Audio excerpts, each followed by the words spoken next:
The story does not begin with oil wells or skyscrapers.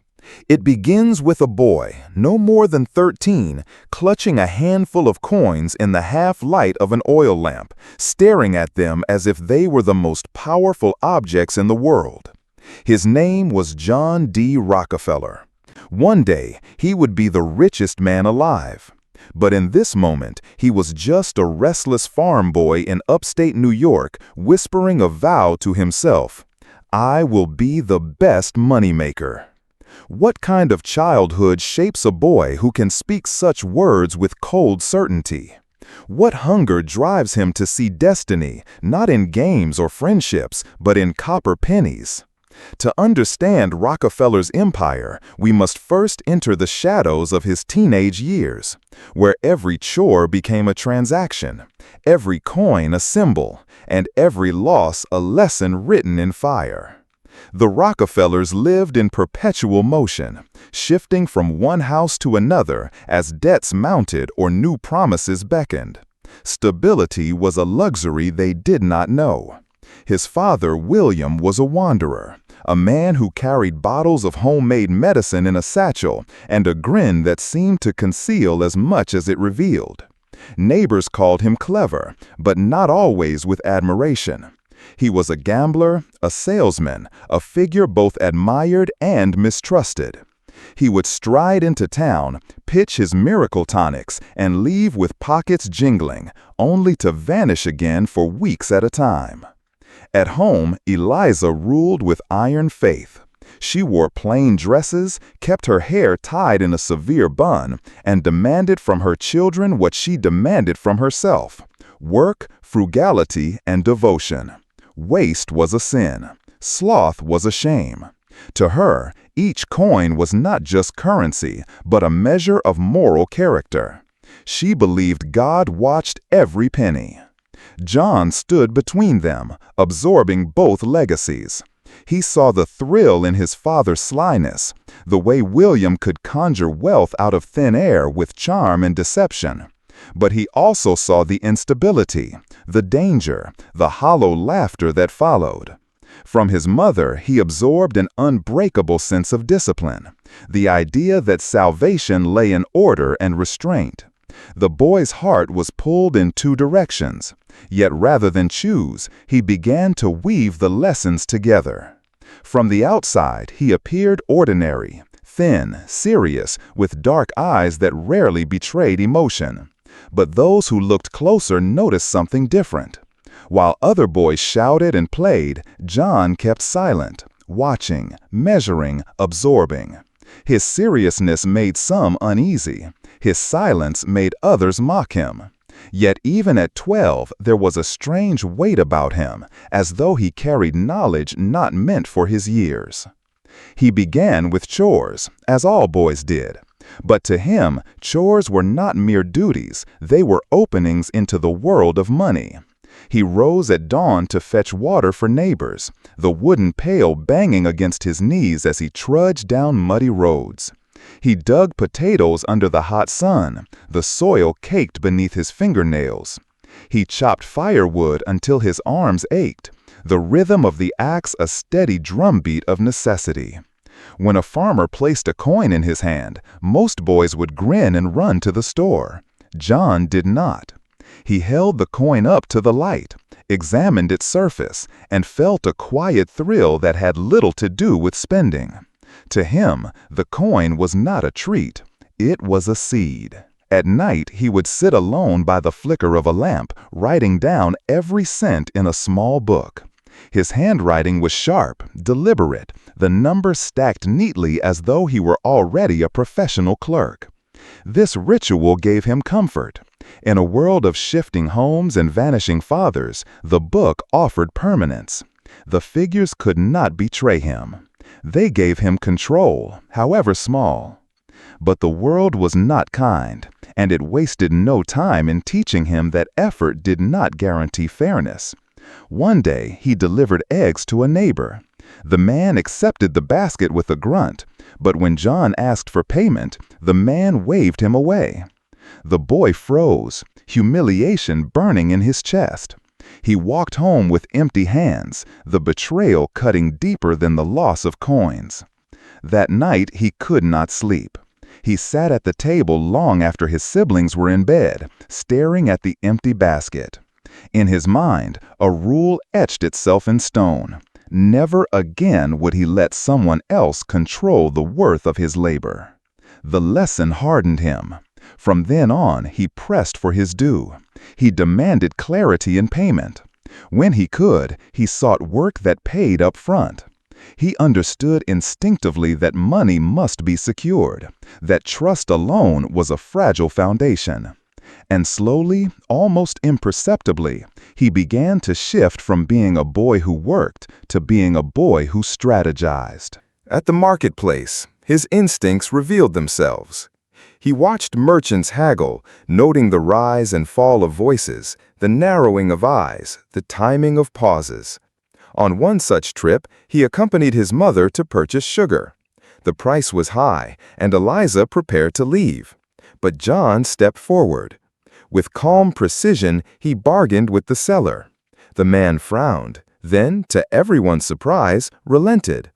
John had reduced the price. His mother said nothing, but as they walked home, her glance lingered on him. She saw, perhaps for the first time, that her son was not merely obedient, he was calculating. The first true test of this instinct came in a simple, almost childish scheme. With his saved coins, he bought candy in bulk. At school, he sold it piece by piece. The margin was small, but it was profit nonetheless. When he counted his earnings that night, a rush surged through him. This was not drudgery like hauling water or digging potatoes. This was different. This was leverage. Money could grow not just from labor, but from thought. And in that moment, the thrill of business took root in his bones. Yet he never abandoned discipline. For every coin earned, he saved most. He placed them in a wooden box, tucked away, and updated his ledger with near religious devotion. Other boys mocked him, called him stingy, laughed at the way he hoarded coins instead of spending them on sweets. But John felt no shame. Their laughter only confirmed what he already knew. He was not like them. While they wasted, he built. While they played, he prepared. The reputation spread quietly. Farmers and neighbors came to see him not only as hard-working, but as reliable. He worked long days in harvest fields, sweat darkening his shirt, dirt clinging to his boots, and he never complained. He delivered what he promised. He was steady, serious, incorruptible in his small way. And with each coin earned, with each entry in his ledger, his sense of destiny deepened. By his mid-teens, he had saved enough that others began to notice. Classmates and neighbors came to him, asking for small loans until payday. John obliged, but never for free. He charged interest, modest but firm. When the money returned larger than before, he felt confirmation that his path was true. Money was not just something to earn, it was something to command. The vow written in the ledger did not vanish when the lamp was blown out. It stayed, pressing itself into John's mind as fiercely as the thunder outside had rattled the windows. From that night forward, every step he took, every task he accepted, carried with it the weight of that promise, to become the best moneymaker. The village saw him as a boy among boys, thin and pale, with hair parted neatly, eyes too calm for his age. But beneath that calmness there was calculation. Every errand he ran, every coin he saved, was a brick in a foundation only he could see. His peers dreamed of play. John dreamed of profit. His was not the joy of idle days, but the satisfaction of order, of growth, of control. The chores multiplied as he grew stronger. He labored for farmers, rising with the first light to follow the rhythm of plow and harvest. The fields were vast, the soil stubborn, the sun merciless.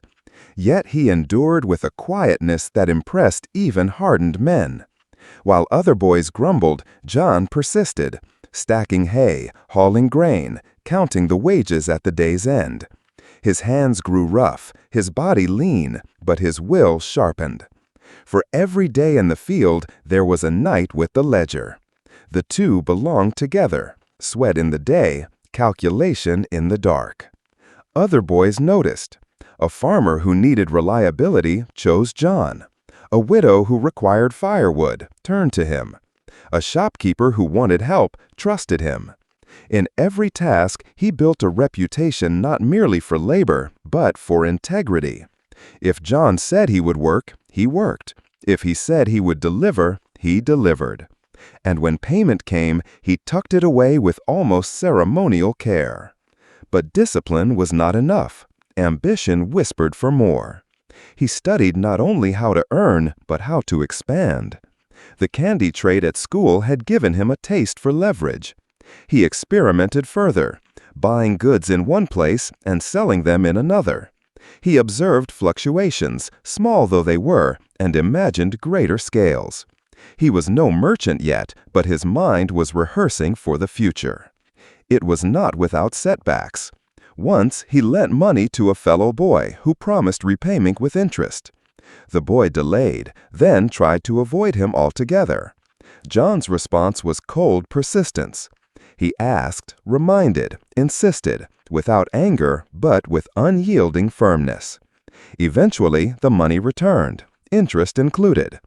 To John, it was not merely repayment, it was confirmation of a rule. Patience, persistence, and precision will always outlast excuses. The dual shadows of his parents still loomed. His father's rare appearances carried stories of quick fortune, of risk, of laughter over coins won and lost. His mother's steady presence carried the opposite: save, endure, resist temptation. John inhaled both lessons, then reshaped them into something neither parent fully understood. He would not gamble recklessly as his father did, nor live only for thrift as his mother preached. He would unite cunning with caution, daring with discipline. In his teenage years, the Rockefeller formula was already being written. By 15, he was not merely a boy at chores, but a young man with a growing sense of destiny. His ledger was no longer a curiosity. It was a testament, growing thicker, its pages filled with neat columns, each cent accounted for. Other boys might have measured their worth in friends or games. John measured his in figures. He understood, as few did, that numbers carried power. One evening, after a long day in the fields, he counted his savings. The total astonished even him. For a boy of his age, it was more than most could imagine holding. He placed the coins in a jar, locked it away, and sat for a long time staring at the lamp flame. The world beyond his small room was vast, filled with wealth, with fortunes, with industries rising. He had only a fraction of it, but he believed with unshakable certainty that he would claim more. The turning point came when he realized money could serve him while he slept. He lent with interest, and while his body rested, his money worked. This was revelation, more thrilling than profit from labor. It meant that his soldiers, his pennies, could fight without him. They could march forward into the world and return with reinforcements. He was no longer only a worker. He was, in embryo, an investor. Others could not see it. To them, John remained the quiet, serious boy, too stingy, too aloof. But his isolation was not weakness, it was armor. While others squandered, he prepared. While others laughed at him, he sharpened his vision. Every jibe, every taunt only deepened his resolve. He would outlast them all. And then came the moment that burned his vow into permanence. A storm swept through the town, rain slashing the fields, lightning splitting the sky. The Rockefeller small farmhouse shook under the assault. Inside, while his siblings huddled near their mother, John sat alone at the table, his ledger open. The lamp flickered, the pages glowed in the weak light, and his pencil moved steadily. Outside, chaos reigned. Inside, numbers lined themselves into perfect order. He wrote the words again, firmer this time, underlined in his neat script. "I will be the best moneymaker." This was not the dream of a boy. It was the declaration of a man in the making. The storm passed, but the vow remained, carved not only in paper, but in the marrow of his being. Years later, when Standard Oil rose like a colossus, when fortunes beyond imagining gathered in his hands, when the world cursed and admired his name in equal measure, that vow would echo. But its birthplace was here, in the dim light of a farmhouse, with a teenage boy who saw in pennies the architecture of an empire. From fields and chores, from candy sold in schoolyards, from coins lent and reclaimed, from ledgers filled with careful numbers, the foundation of Rockefeller's empire had already been laid. He had not yet touched oil. He had not yet glimpsed the vastness of industry. But he had already discovered the principle that would govern his life. Control your money, make it work, never let it slip away. The boy of Richford, New York, had turned his teenage years into training ground. Each bucket carried, each potato dug, each coin saved was a rehearsal. The others around him would forget these years, but for John D. Rockefeller, they would be the forge in which his destiny was hammered. And so, when he finally stepped into the wider world, he was not entering as a novice. He was entering as someone already armed, already hardened, already vowed. The richest man in history began not with oil, not with power, but with the relentless determination of a teenager who refused to waste even a penny.